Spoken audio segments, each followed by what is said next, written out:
सभी साथियों को ज्ञानेंद्र बैसला का नमस्कार। चाणक्य नीति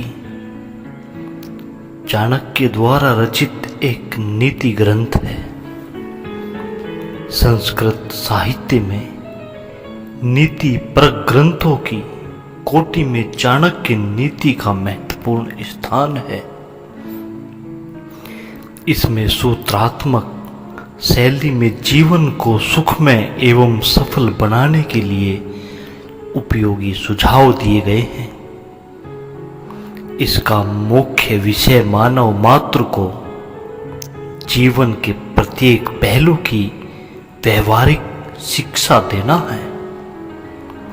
इसमें मुख्य रूप से धर्म, संस्कृति, न्याय, शांति, सुशिक्षा एवं सर्वतोन्मुखी मानव जीवन की प्रगति की झांकियां प्रस्तुत की गई हैं। इस नीति पर ग्रंथ में जीवन सिद्धांत और जीवन व्यवहार तथा आदर्श और यथार्थ का बड़ा सुंदर समन्वय देखने को मिलता है।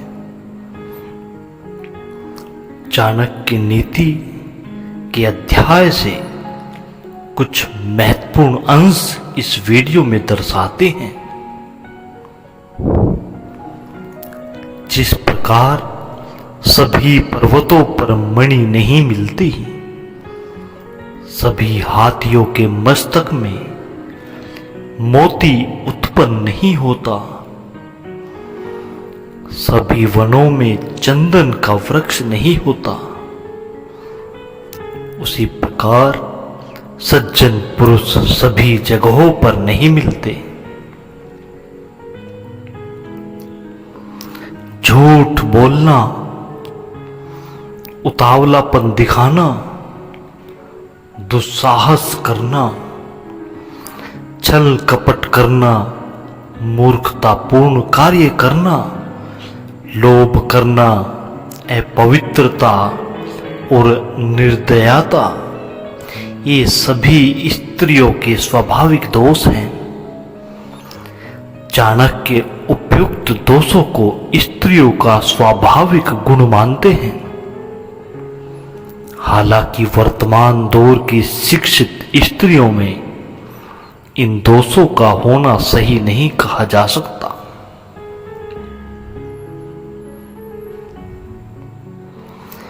भोजन के लिए अच्छे पदार्थों का उपलब्ध होना, उन्हें पचाने की शक्ति का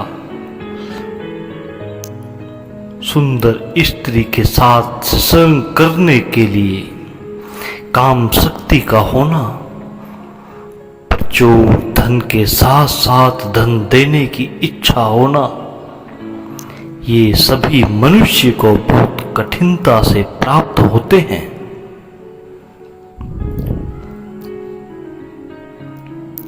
चाणक्य कहते हैं कि जिस व्यक्ति का पुत्र उसके नियंत्रण में रहता है, जिसकी पत्नी आज्ञा के अनुसार आचरण करती है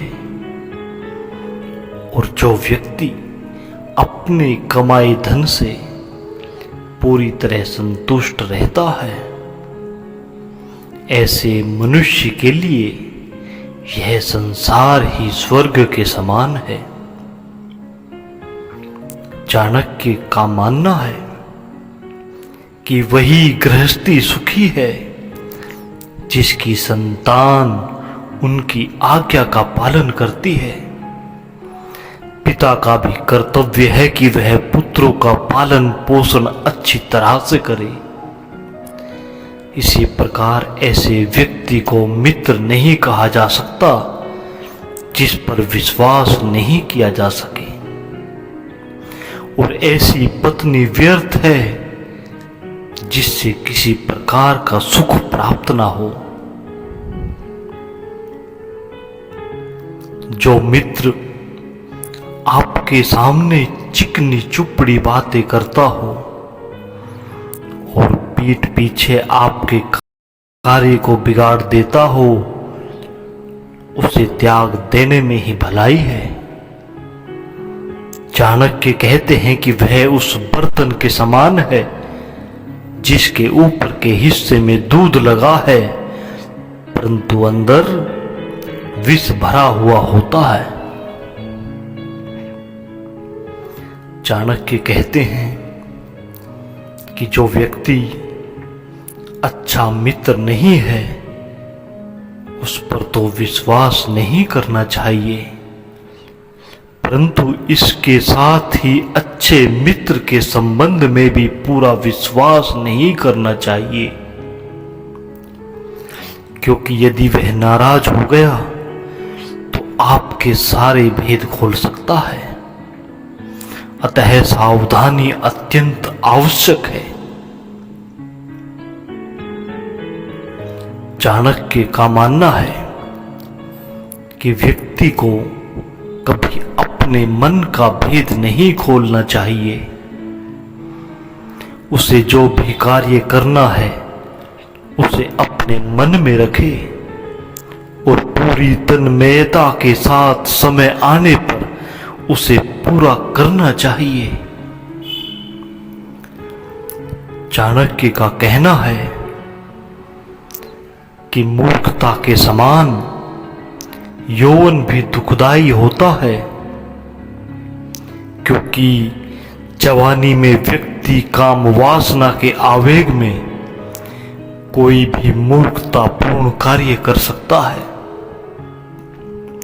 परंतु इनसे भी अधिक कष्टदायक है दूसरों पर आश्रित रहना। चाणक्य कहते हैं कि बचपन में संतान को जैसी शिक्षा दी जाती है उनका विकास उसी प्रकार होता है। इसीलिए माता पिता का कर्तव्य है कि वे उन्हें ऐसे मार्ग पर चलाएं जिससे उनमें उत्तम चरित्र का विकास हो, क्योंकि गुणी व्यक्तियों से ही कुल की शोभा बढ़ती है। वे माता पिता अपने बच्चों के लिए शत्रु के समान हैं, जिन्होंने बच्चों को अच्छी शिक्षा नहीं दी, क्योंकि अनपढ़ बालक का विद्वानों के समूह में उसी प्रकार अपमान होता है जैसे हंसों के झुंड में बगुले की स्थिति होती है। शिक्षा विहीन मनुष्य बिना पूंछ के जानवर जैसा होता है। इसीलिए माता पिता का कर्तव्य है कि वे बच्चों को ऐसी शिक्षा दें जिससे वे समाज को सुशोभित करें। चाणक्य कहते हैं कि अधिक लाड प्यार करने से बच्चों में अनेक दोष उत्पन्न हो जाया करते हैं। इसलिए यदि वे कोई गलत काम करते हैं तो उसे नजरअंदाज करके लाड प्यार करना उचित नहीं, बच्चे को डांटना भी आवश्यक है। शिक्षा और अध्ययन की महत्ता बताते हुए चाणक्य कहते हैं कि मनुष्य का जन्म बहुत सौभाग्य से मिलता है।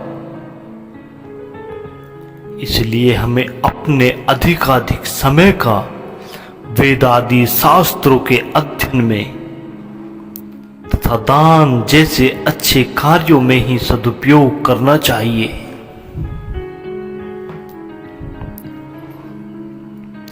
जिस प्रकार पत्नी के वियोग का दुख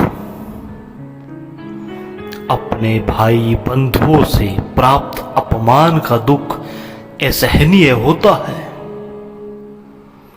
उसी प्रकार कर्ज से दबा व्यक्ति भी हर समय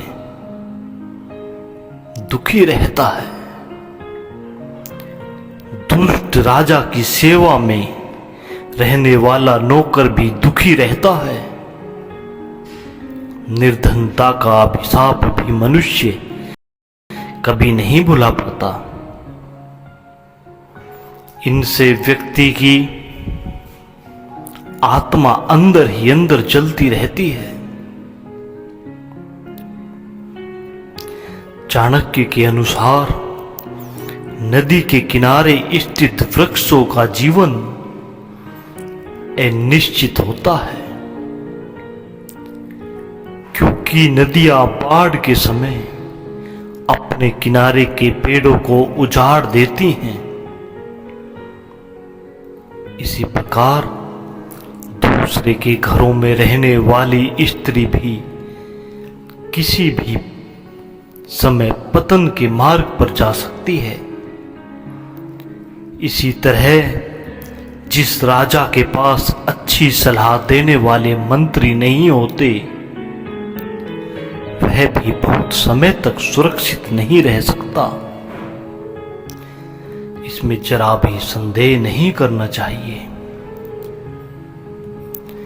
चाणक्य कहते हैं कि जिस तरह वेश्या धन के लिए समाप्त होने पर पुरुष से मुंह मोड़ लेती है, उसी तरह जब राजा शक्तिहीन हो जाता है तो प्रजा उसका साथ छोड़ देती है। इसी प्रकार वृक्षों पर रहने वाले पक्षी भी तभी तक किसी वृक्ष पर बसेरा रखते हैं जब तक वहां से उन्हें फल प्राप्त होते रहते हैं। अतिथि का जब पूरा स्वागत सत्कार कर दिया जाता है तो वह भी उस घर को छोड़ देता है। बुरे चरित्र वाले, अकारण दूसरों को हानि पहुंचाने वाले तथा अशुद्ध स्थान पर रहने वाले व्यक्ति के साथ जो पुरुष मित्रता करता है वह शीघ्र ही नष्ट हो जाता है। आचार्य चाणक्य का कहना है कि मनुष्य को कुसंगति से बचना चाहिए। वे कहते हैं कि मनुष्य की भलाई इसी में है कि वह जितनी जल्दी हो सके दुष्ट व्यक्ति का साथ छोड़ दे। चाणक्य कहते हैं कि मित्रता बराबरी वाले व्यक्तियों में ही करना ठीक रहता है। सरकारी नौकरी सर्वोत्तम होती है और अच्छे व्यापार के लिए व्यवहार कुशल होना आवश्यक है। इसी तरह सुंदर व सुशील स्त्री घर में ही शोभा देती है। हम अपना हर कदम फूंक फूंक कर रखें, हम छाना हुआ जल पिएं, हम वही बात बोलें जो शास्त्र सम्मत है, हम वही काम करें जिसके बारे में हम सावधानी पूर्वक सोच चुके हैं। शादी के समय भी कहा जाता है कि 7 फेरों के बाद पत्नी पति से कोई बात नहीं छिपाएगी, लेकिन असल जिंदगी की हकीकत कुछ और है। आपको यकीन नहीं होगा पर यह सच है। कुछ बातें ऐसी होती हैं जो पत्नी अपने पति को कभी नहीं बताती। आचार्य चाणक्य धन और मां लक्ष्मी को लेकर भी कई बातें कहते हैं। उनका मानना था कि मां लक्ष्मी चंचल प्रवृत्ति की हैं। ऐसे में उनको एक जगह पर रोक कर रखना मुश्किल होता है। हालांकि कुछ जगह ऐसी होती हैं जो मां को काफी पसंद होती है और इन जगहों को वह आसानी से नहीं छोड़ती। चाणक्य नीति की इन बातों को सुनने के लिए आप सभी का बहुत बहुत धन्यवाद।